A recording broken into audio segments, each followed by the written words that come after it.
रात के गहरे सन्नाटे में वीरेंद्र पीपल के पेड़ की जड़ में जल चढ़ाते हुए कुछ मंत्र बोल रहा था। जल चढ़ाने के बाद वीरेंद्र पीछे मुड़ा और कच्चे रास्ते पर आगे बढ़ते हुए उसने अपनी कलाई में बंधा हुआ एक रक्षा सूत्र उतार कर पीछे फेंक दिया। वो कुछ ही दूर आगे बढ़ा होगा, तभी उसे एहसास हुआ जैसे उसके पीछे कोई है। पीपल के पेड़ से एक बच्चे की आकृति उतरकर उसके साथ चलने लगी। छोटा कद, काला शरीर, गहरी लाल आंखें और सिर पर एक मोटी शिखा, बड़ी ही खौफनाक आकृति थी वो। वीरेंद्र पहले तो रुका, मगर उसने पीछे मुड़कर नहीं देखा। फिर उसने अपने आप से ही कहा, गुरुजी ने कहा था कि पीछे मुड़कर नहीं देखना है। मैं नहीं देखूंगा पीछे। वहाँ जो कोई भी था उसने वीरेंद्र की बातें दोहराई। मैं नहीं देखूंगा पीछे, मैं नहीं देखूंगा पीछे। वो आवाज बदन में शिहरन पैदा करने वाली थी। वीरेंद्र बहुत डरा हुआ था और इसी डर के चलते ना चाहते हुए भी उसने पीछे देख लिया। पीछे कोई नहीं था। वीरेंद्र डरा हुआ सीधा गांव की ओर भागा, मगर इस बार वो काली परछाई वीरेंद्र के कंधे पर बैठी हुई थी, जिसका पता वीरेंद्र को भी नहीं था।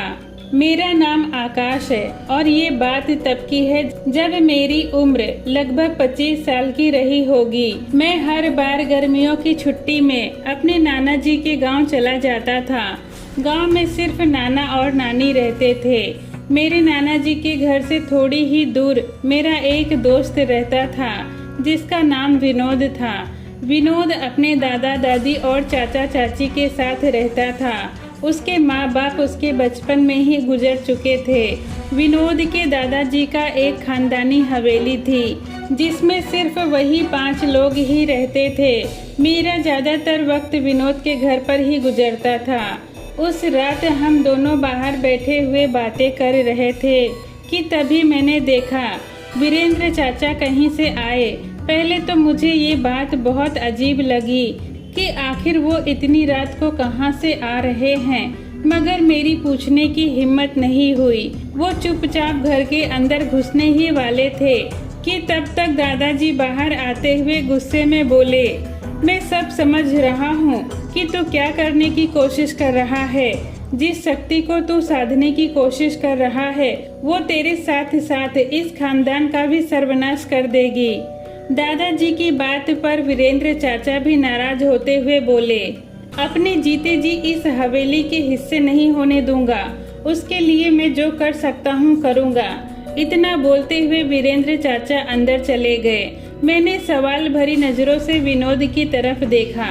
विनोद ने बात को टालने वाले अंदाज में कहा कि ये उसके घर अक्सर होता रहता है।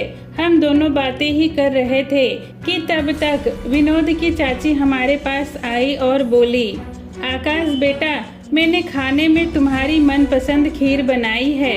आज रात का खाना तुम्हें यहीं खाना पड़ेगा। खीर मुझे बहुत पसंद थी, इसीलिए मैं उन्हें मना नहीं कर पाया। रात में मैंने और विनोद ने मजे से खीर खाई। फिर विनोद ने मुझे रात यहीं गुजारने के लिए कहा। रात ज्यादा हो चुकी थी, इसीलिए मैंने भी विनोद के घर पर ही सोने का मन बना लिया। हम दोनों हवेली के अगले हिस्से में लेट गए और बातें करते हुए सो गए। लगभग आधी रात के वक्त मुझे जोरों की प्यास लगी। मैं उठकर बैठ गया। हवेली में एक अजीब सा सन्नाटा था। मुझे डर लग रहा था।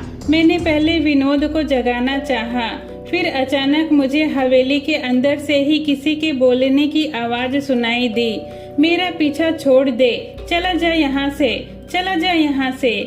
ये वीरेंद्र चाचा की आवाज थी। उनकी आवाज सुनकर मैं कुछ समझ नहीं पाया और पानी लेने के लिए उठकर हवेली के बरामदे में दाखिल हुआ। चारों तरफ घना अंधेरा था, बस बरामदे में हल्की रोशनी थी। मुझे अंदर आता देखकर अचानक वीरेंद्र चाचा की आवाज आनी बंद हो गई, बल्कि उनकी जगह एक बच्चे की हंसने की आवाज सुनाई देने लगी। मैं डर गया। मैंने आवाज लगाई, कौन है वहाँ? वीरेंद्र चाचा, क्या आप हो? मैंने इधर उधर देखने की कोशिश की, तभी मुझे बरामदे में खेलता हुआ एक बच्चा दिखाई दिया, जिसके सर पर चुटिया, कमर के नीचे धोती, काला शरीर और लाल चमकती आंखें। अजीब सा दिखाई दे रहा था वो। उसे देखकर मैं बहुत डर गया। मैं वापस मुड़कर बाहर भागना चाहता था कि तभी वो बच्चा बिल्कुल मेरे सामने आकर खड़ा हो गया। उसके चेहरे और हाथ पैर पर खून लगा हुआ था। उसने हंसते हुए अपना बड़ा सा मुंह खोला। उस खौफनाक चेहरे को देखकर मेरी चीख निकल गई। मेरा सिर भारी होने लगा और मैं बेहोश होकर नीचे गिर पड़ा। जब मुझे होश आया, मैंने धीरे धीरे अपनी आंखें खोली तो मेरे सामने एक तांत्रिक बैठा हुआ था, जो धीमी आवाज में कोई मंत्र पढ़ रहा था। विनोद, उसके दादा दादी और चाचा चाची एक तरफ खड़े थे। अभी मैं सब कुछ समझने की कोशिश ही कर रहा था कि तभी वो तांत्रिक बोल पड़ा। इस घर में मुंजा प्रेत का वास है, मगर उसने इस बच्चे की सवारी नहीं की, किसी और के जरिए आया है। तभी विनोद के दादाजी ने चिल्लाते हुए कहा, ये सब इस नालायक का किया धरा है। वीरेंद्र चाचा चुपचाप खड़े थे। फिर दादाजी ने घबराते हुए तांत्रिक से पूछा, हमें इस प्रेत से बचा लो बाबा, नहीं तो ये अनर्थ कर देगा।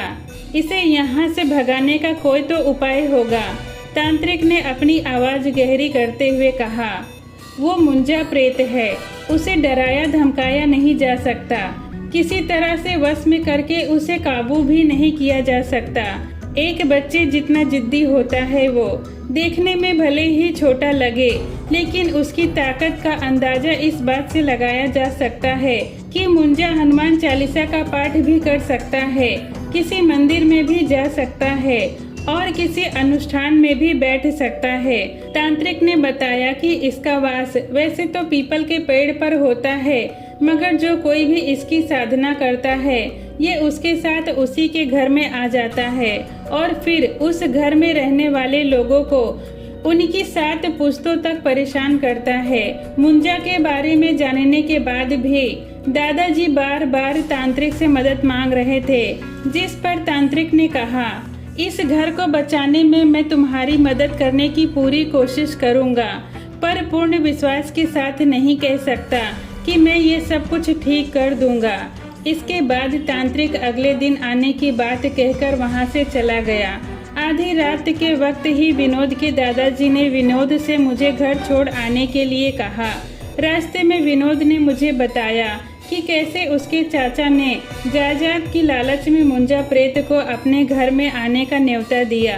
अगले दिन मैंने अपने नाना जी से ये सारा किस्सा बताया।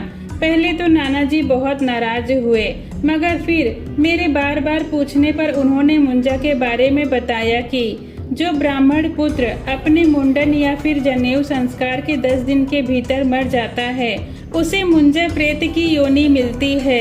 इसका आकार, व्यवहार और स्वभाव एक बच्चे जैसा ही होता है, मगर ये किसी भी भूत प्रेत या फिर पिशाच से कई गुना अधिक ताकतवर होता है। आज से कई साल पहले इस गांव में ऐसे ही एक ब्राह्मण पुत्र की मृत्यु हुई थी, जिसकी अस्थियां बगीचे वाले पीपल के पेड़ के नीचे गाड़ दी गई थी। कहा जाता है जिसकी वजह से उसकी मौत हुई थी, उसका सारा खानदान मुंजा ने खत्म कर दिया था। अगली 7 पीढ़ियों तक उसने उनका पीछा नहीं छोड़ा। लोग अक्सर अपना काम करवाने के लिए मुंजा प्रेत की साधना करते हैं और इसमें अपना सब कुछ खो बैठते हैं। वीरेंद्र ने भी हवेली को पाने के लिए शायद यही गलती की थी। इस घटना के अगले ही दिन नाना जी ने मुझे जिद करते हुए शहर वापस भिजवा दिया। लगभग 1 महीने बाद मुझे खबर मिली, विनोद के चाचा चाची हवेली में मरे हुए मिले। विनोद और उसके दादा दादी हवेली छोड़कर अपने पुराने घर पंजाब चले गए। हवेली को तंत्र मंत्र के जरिए बांध दिया गया, मगर कहते हैं आज भी रात के वक्त उसमें से बच्चों के खेलने और हंसने की आवाज आती है।